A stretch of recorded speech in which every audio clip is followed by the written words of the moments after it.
का स्वागत है। मैं लाया हूँ यूजीसी एनटीए नेट का जेआरएफ परीक्षा का लाया हूँ प्रैक्टिस सेट जो आपके लिए लाभदायक होगा आपके फ्यूचर के लिए। ठीक है, इसमें है निम्नलिखित तालिका में से किसी संस्थान के विभाग में विद्यार्थियों की कुल संख्या छात्राओं और छात्रों के प्रतिशत के साथ दर्शाई गई। नीचे दिए गए आंकड़ों के आधार पर प्रश्नों 1 से 5 के उत्तर दे। फिर इसमें आ जाएगा, इसमें है यह है ना विभाग में क्या है, कंप्यूटर है, सिविल है, मैकेनिकल है, इलेक्ट्रिकल है, इलेक्ट्रॉनिक्स है, माइनिंग है। विद्यार्थियों की कुल संख्या है, इसमें है 840, इसमें 220 है, इसमें 900 है, इसमें 360 है, इसमें 450, में 540 है। छात्राओं का प्रतिशत है 45, 35, 23, 65, 44, 40 है। और जबकि छात्रों का प्रतिशत 55 है, 55, 65, 77, 35, 56, 60। ठीक है, फर्स्ट क्वेश्चन में आएगा। फर्स्ट क्वेश्चन में है मैकेनिकल विभाग में छात्रों की संख्या का इलेक्ट्रॉनिक विभाग में छात्रों की संख्या के साथ क्रमिक अनुपात क्या है। इसका आंसर तो वैसे 23:22 है। जबकि व्याख्या में मैकेनिकल विभाग में छात्राओं की संख्या बराबर 900 गुना 23/100। इनकी जब भाग करेंगे 100 से तो ये कट जाएंगे 2 जीरो, फिर इसकी 9 की तरह 23 में गुना होगी तो 207 आ गया। इलेक्ट्रॉनिक्स विभाग में छात्रों की संख्या है, इसमें भी 1 जीरो इसमें चली जाएगी। फिर इसमें 5 से भाग देंगे, 5 9 45, 9 आ जाएगा, ये 2 आ जाएगा, 2 से 22, 9 22 निम्न 108 ये आ जाएगा। ठीक है, इसके गुना कर देना, फिर 198 आ जाएगा। फिर अतः अभिष्ट अनुपात 207 अनुपात 198 तो डिवाइड करेंगे, जो कॉमन होगा तो ये हो जाएगा 23:22। फिर सेकंड में आएगा सभी विभागों में विद्यार्थियों की कुल संख्या कितनी है। सेकंड क्वेश्चन में इसमें आएगा व्याख्या सहित सभी विभागों में विद्यार्थियों की कुल संख्या बराबर है 840 plus 220 plus 900 plus 360 plus 450 plus 540 बराबर 3310। कंप्यूटर और माइनिंग विभाग को मिलाकर छात्रों की कुल संख्या कितनी है। ऑप्शन सी में आएगा 786। कंप्यूटर विभाग में छात्रों की कुल संख्या बराबर है 840 गुना 55/100 बराबर आएगी 462। माइनिंग विभाग में छात्रों की कुल संख्या बराबर है 540 गुना 60 बटे में 100 बराबर 324। अतः कंप्यूटर और माइनिंग विभाग को मिलाकर छात्रों की कुल संख्या बराबर 462 प्लस 324 बराबर 786 हो जाएगा। फिर फोर्थ में आएगा सिविल और इलेक्ट्रिकल विभागों को मिलाकर छात्रों की संख्या और उन्हीं विभागों को मिलाकर छात्रों की संख्या के बीच अनुपात क्या है। इसका है डी 311 अनुपात 269 है। व्याख्या में आएगा सिविल विभाग में महिलाओं की संख्या बराबर 220 गुना 35/100 तो डिवाइड करके भाग को देकर 77 आ गया। फिर है सिविल विभाग में पुरुषों की संख्या 220 में से 77 गई, 220 में 77 गई क्योंकि 77 महिलाएं हैं ना, तो ये आएगी 143 पुरुषों की संख्या। फिर इलेक्ट्रिकल विभाग में महिलाओं की संख्या 360 गुना 65/100 बराबर आ गया 234। इलेक्ट्रिक विभाग में पुरुषों की संख्या 360 में से 234 महिलाओं की, तो 126 पुरुषों की संख्या आ गई। सिविल और इलेक्ट्रिकल विभाग में महिलाओं की कुल संख्या बराबर है 77 प्लस 234 बराबर 311। सिविल और इलेक्ट्रिकल विभाग में पुरुषों की कुल संख्या बराबर 143 प्लस 126 बराबर 269।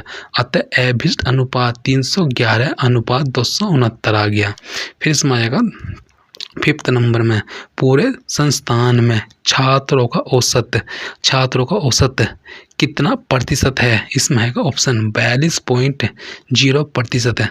विभाग computer, civil, mechanical, electrical, electronics, mining. विद्यार्थियों की संख्या कुल 840, 220, 900, 360, 450, 540 है। ये विद्यार्थियों की कुल संख्या थी। ये छात्रों का प्रतिशत है 45, 35, 23, 65, 44, 40, 252 टोटल आ गया। अतः पूरे संस्थान में छात्राओं का अभीष्ट औसत प्रतिशत है 252/6 बराबर 42% है। फिर 6 में आ गया, 6 नंबर में निम्नलिखित में से कौन सी अध्यापिका परिणीता व्यक्तित्व और अभिवृत्ति के अनुच्छेद से संबंधित है। ऑप्शन ए आएगा नियंत्रण और आत्मा सामर्थ्य की संस्थिति। इसमें आएगा व्याख्या में नियंत्रण और आत्मा सामर्थ्य की संस्थिति अध्यापक परिणीता के व्यक्तित्व और अभिवृत्ति के अनुच्छेद से संबंधित है।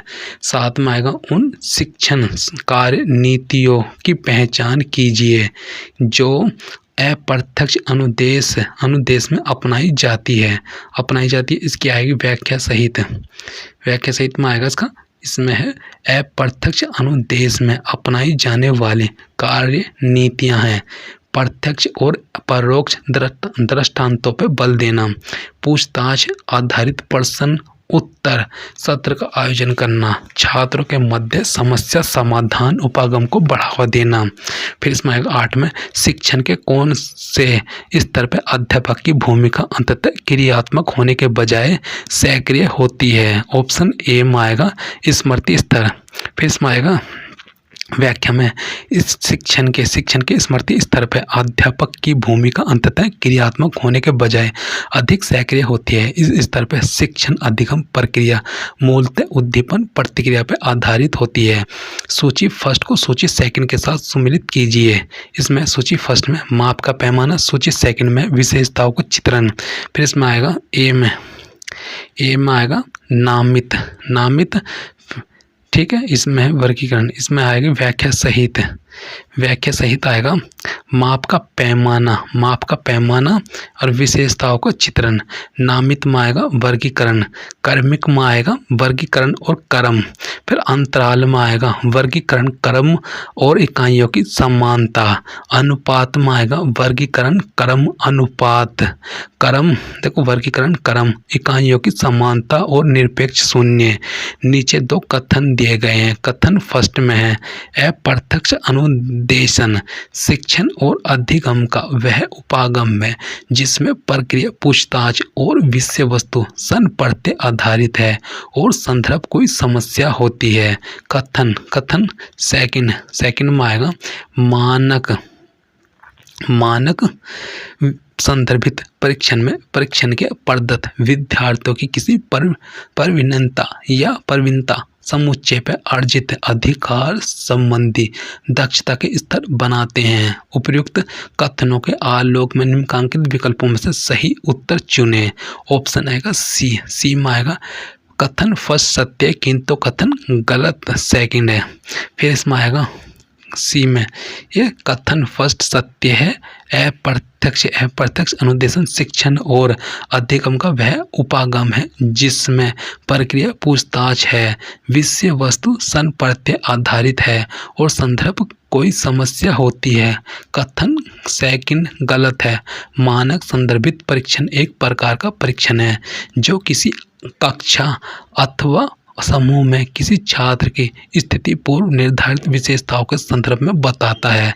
11 में आएगा निम्नलिखित में से किस में शोध की विधियों एवं प्रक्रिया में अपेक्षाकृत अधिक नम्यता लचीलापन पाई जाती है। इसमें आ जाएगा 11 नंबर में आएगा इसकी व्याख्या सहित नर जातीय शोध एवं घटनावर्तिक अध्ययन शोध की विधियों एवं प्रक्रिया में शोधकर्ता को अपेक्षाकृत अधिक नम्यता लचीलापन पाई जाती है। नर जातीय शोध एवं घटनावर्तिक अध्ययन दोनों ही गुणात्मक शोध के प्रकार हैं। 12 एक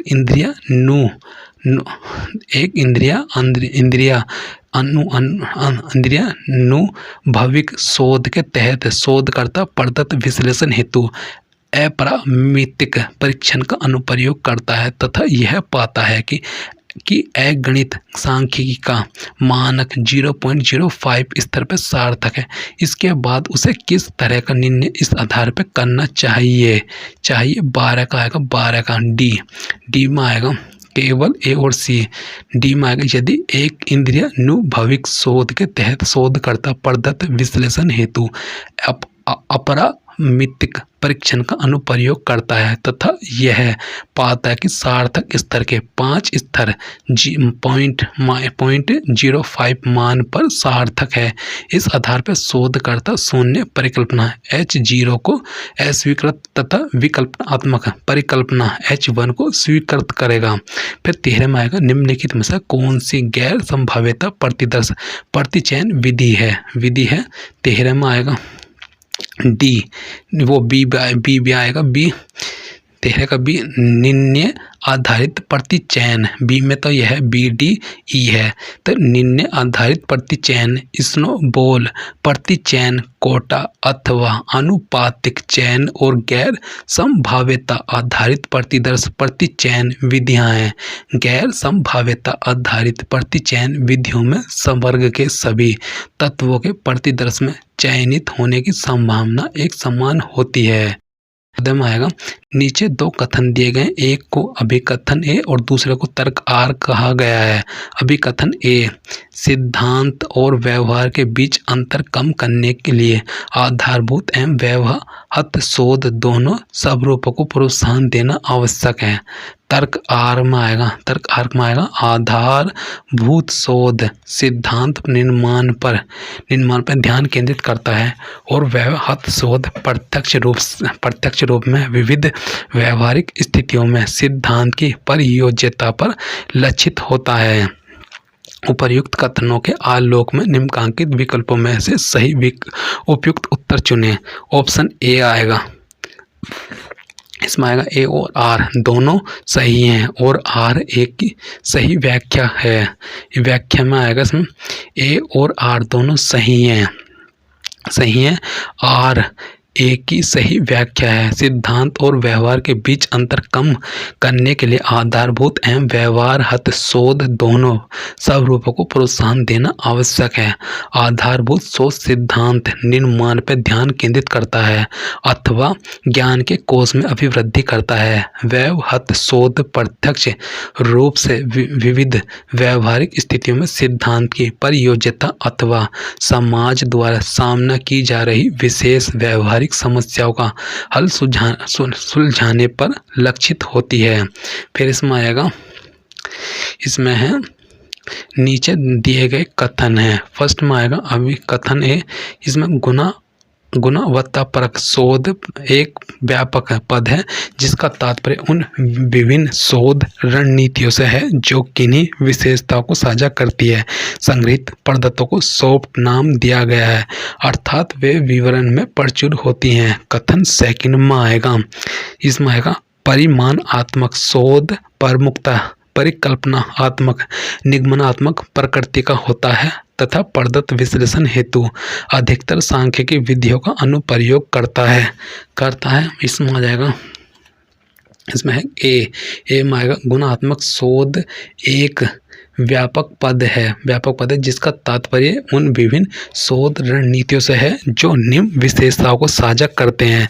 गुणवत्ता परक शोध का मुख्य उद्देश्य मानवीय मूल्य व्यवहारों अभिवृत्तियों का अध्ययन होता है। यह आगमनात्मक तर्क पर आधारित होता है। इसमें समकों पर निर्भरता कम होती है। यह शोध विधि लचीली होती है। वहीं दूसरी तरफ परिमाणात्मक शोध प्रमुखता परिकल्पनात्मक निगमनात्मक प्रकृति की होती है तथा पद्धत विश्लेषण हेतु अधिकतर सांख्यिकी विधियों का अनुप्रयोग करती है। यह समकों पर निर्भर होती है तथा यह शोध विधि दृढ़ होती है। फिर इसमें आएगा 16 निम्नलिखित में से किसे मौखिक संप्रेषण का प्रभावी रूप माना जाता है। इसमें आएगा ए में आएगा कहानी, इसमें कहानी सुनना मौखिक संप्रेषण का प्रभावी रूप माना जाता है। फिर इसमें आएगा 17 नंबर में कक्षा संप्रेषण के सकारात्मक घटकों में निम्नलिखित में कौन से उपयोगी हैं। ऑप्शन बी में आएगा BCD है, तो इसमें आ जाएगा BCD में, इसमें है व्याख्या सही है तदनुभूति समयनिष्ठ और अनुवर्तन कक्षा संप्रेषण के सकारात्मक घटकों में उपयोगी है। 18 में आएगा, 18 में नीचे 2 कथन दिए गए। कथन फर्स्ट इसमें आएगा अन्योन क्रिया तथा मल्टीमीडिया प्रणाली शिक्षण एवं अधिगम की नई संस्कृति की व्यवस्था करती है। कथन सेकंड में आएगा आभासी कक्षाएं विद्यार्थियों को भावना विहीन मानव के रूप में परिवर्तित करती है। उपयुक्त कथनों के आलोक में निम्नलिखित विकल्पों में से सही उत्तर चुनें।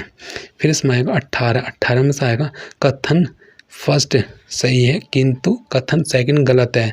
आभासी अधिगम विधि छात्रों के सीखने के माध्यम से अपने आप को पूर्णतः आभासी कक्षा द्वारा प्रस्तुत करने में सहायक है।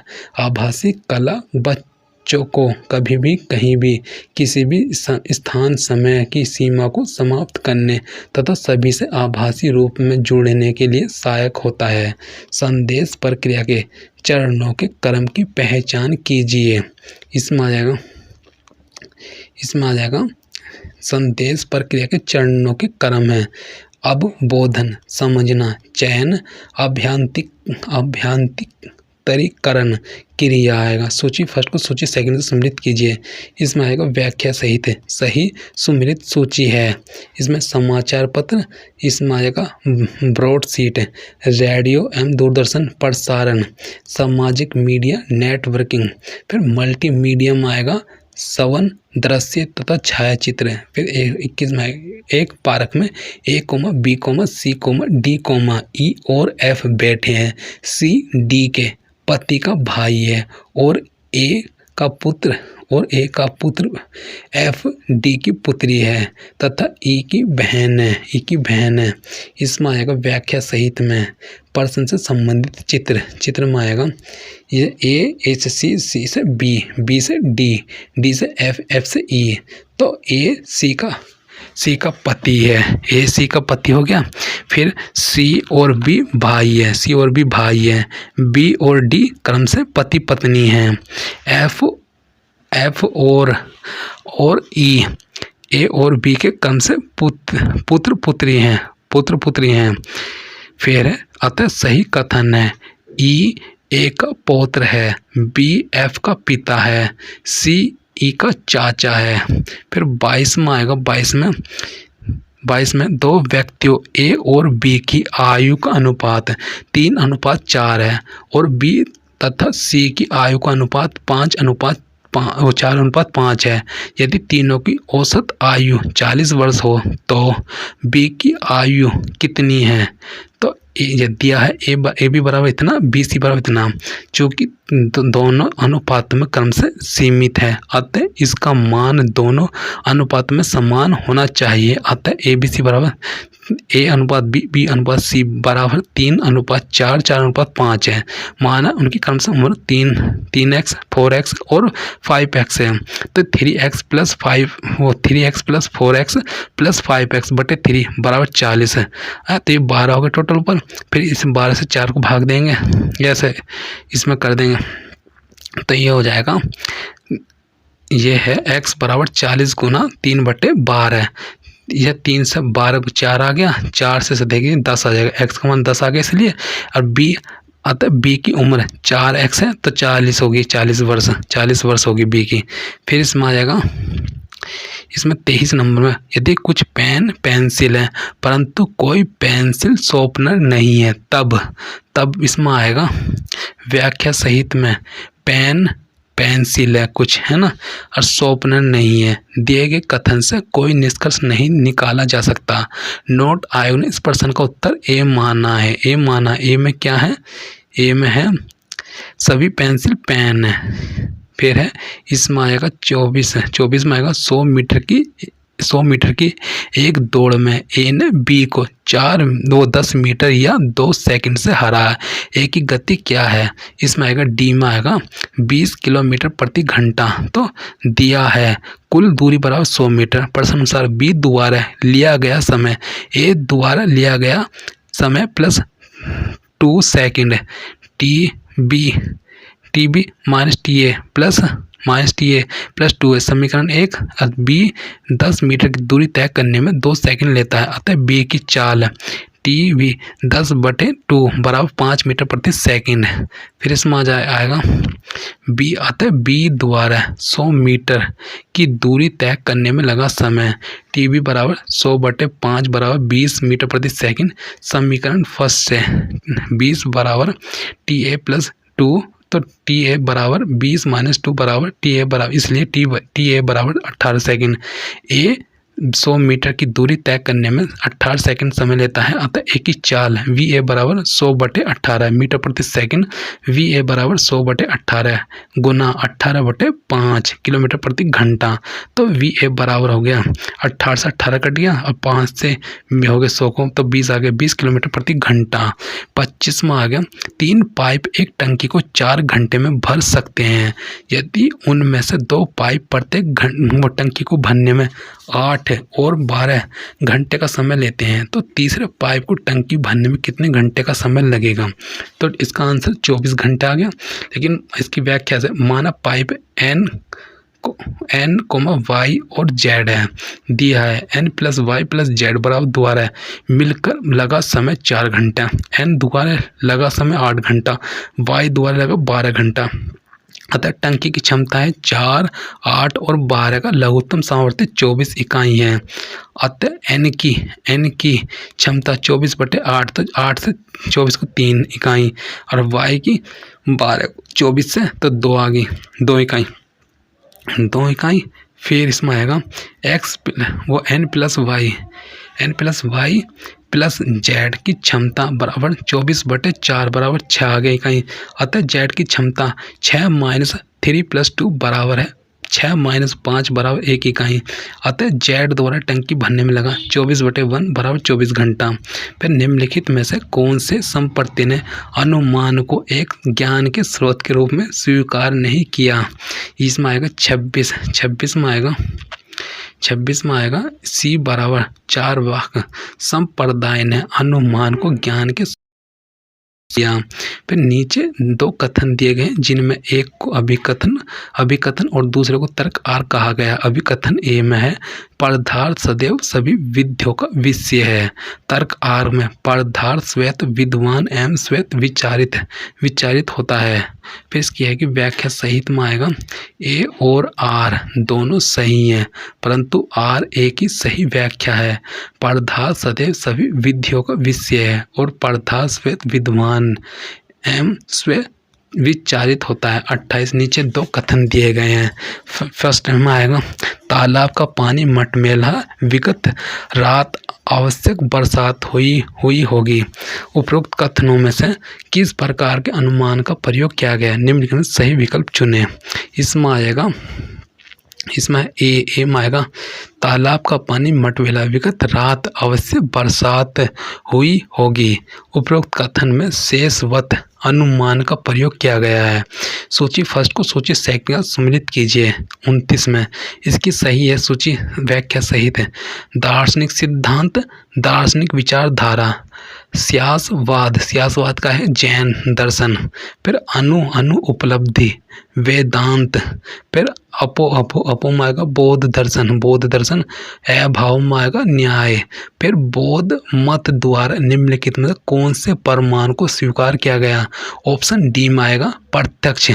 बौद्ध मत द्वारा प्रत्यक्ष को प्रमाण स्वीकार किया गया। फिर 31 में आएगा मेमोरी का वह प्रकार कौन सा भाग है जो कंप्यूटर स्टार्टअप को नैतिक रखता है? ऑप्शन डी ROM रोम रीड ओनली मेमोरी वह है जो कंप्यूटर स्टार्टअप को नैतिक रखता है। इसमें आएगा, इसमें है 32 में आएगा क्लाउड कंप्यूटिंग की निम्नलिखित में से कौन सी विशिष्ट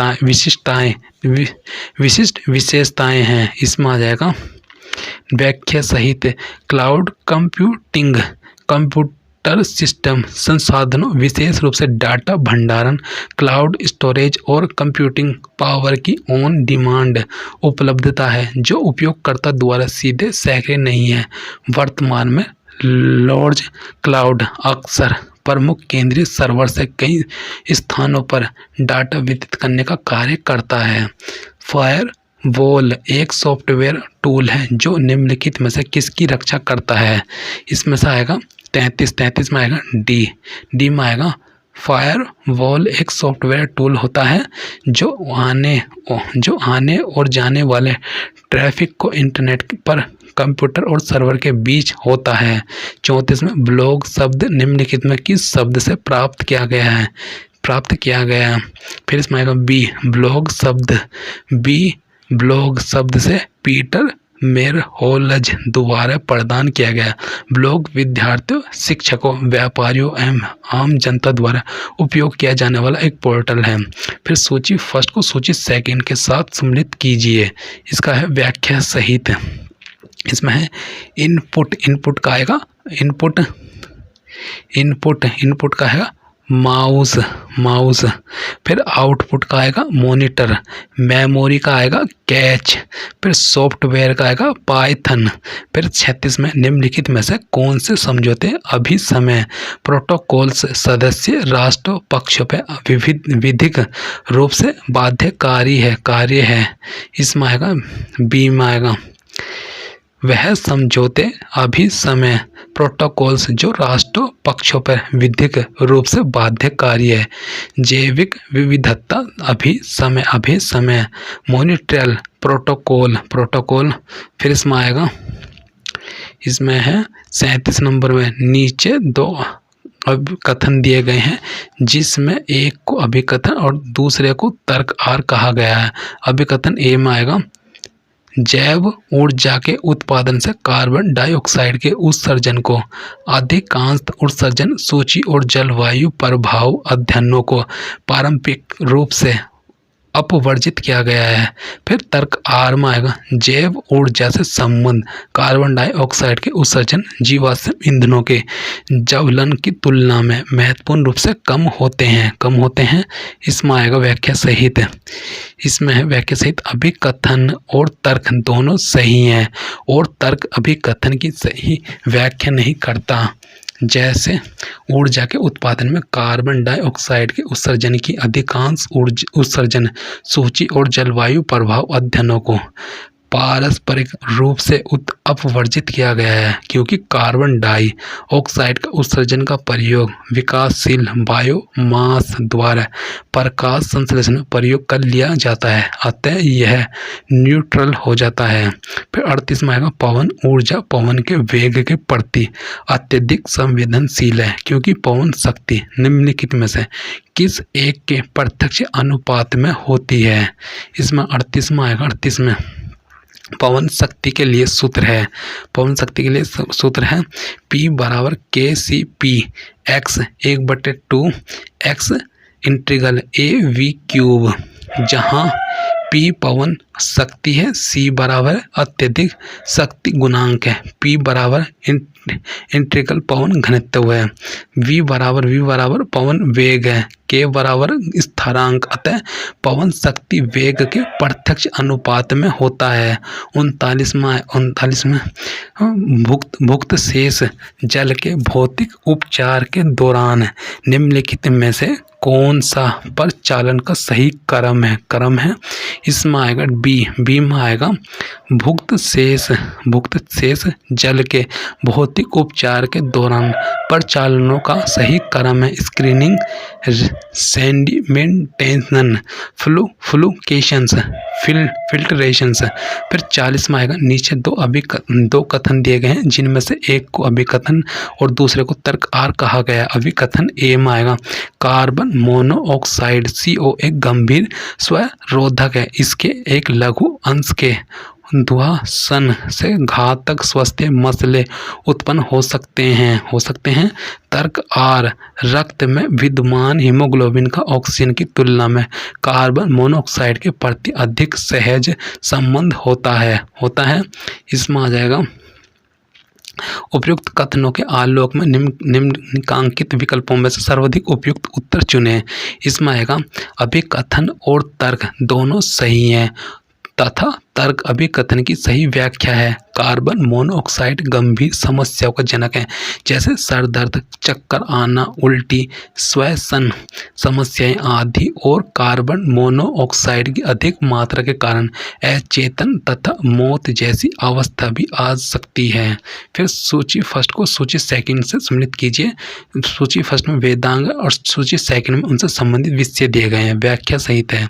इसमें आएगा निरूकत, इसमें स्वपन विज्ञान, छंद में आएगा अनुष्ठान, शिक्षा में आएगा छंद शास्त्र, फिर कल्प में आएगा व्युत्पत्ति विज्ञान। फिर 42 में निम्नलिखित में से कौन सा कथन मूल्यों की अवधारणा की व्याख्या करता है। इसमें आएगा आंसर सहित। मूल्यों का तात्पर्य उन वांछित उद्देश्यों से है जिनकी प्राप्ति के लिए व्यक्ति प्रयास करते हैं। मूल्य मानव संवेग और व्यवहार के साथ अविच्छिन्न रूप से सहबद्ध विश्वास है। मूल्य एक दूसरे के सापेक्षिक महत्व के अनुसार कर्मित होते हैं। फिर निम्नलिखित में से कौन से विश्वविद्यालय अनुदान आयोग यूजीसी के अधिशेष के अंतर्गत आते हैं। इसमें आएगा व्याख्या सहित में।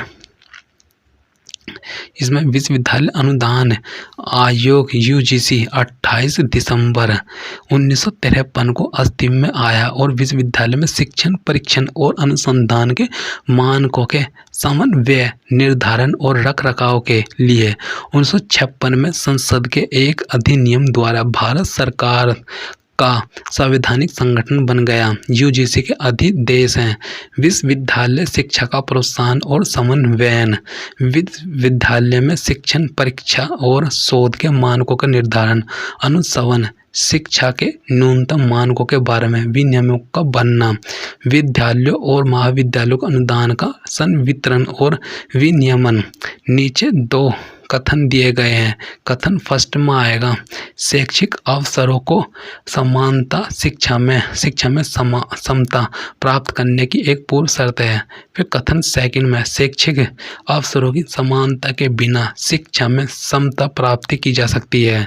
ठीक है, इसमें आ जाएगा कथन सेकंड गलत है, क्योंकि शैक्षिक अवसरों की समानता के बिना शिक्षा में समता प्राप्त नहीं की जा सकती।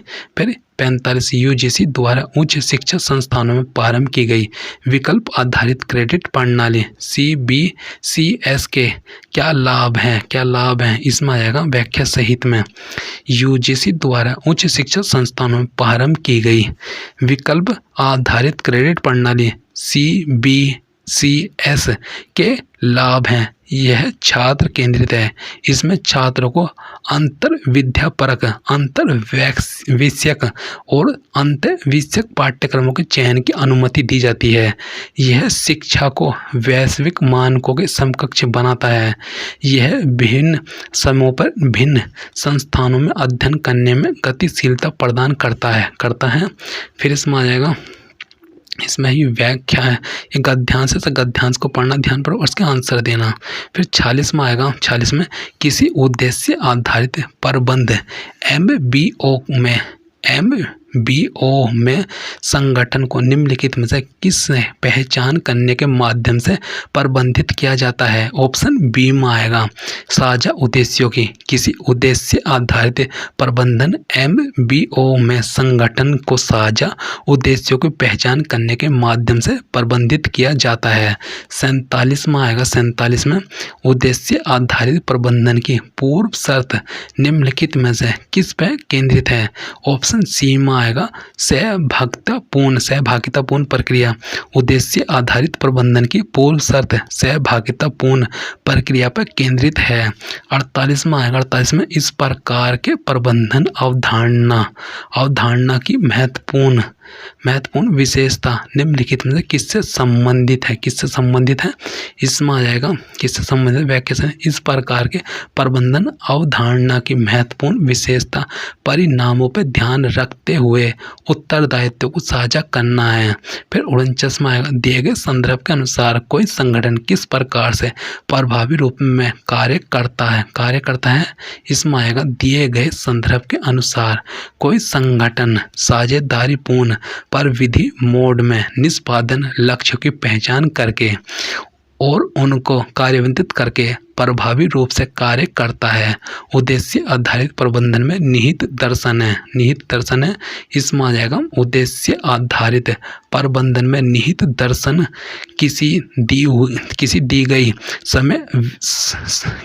गई समय सीमा के अंदर निष्पादन लक्ष्यों की उपलब्धि की संयुक्त समीक्षा के माध्यम से निष्पादन प्रभाव में सुधार करना है। थैंक यू दोस्तों।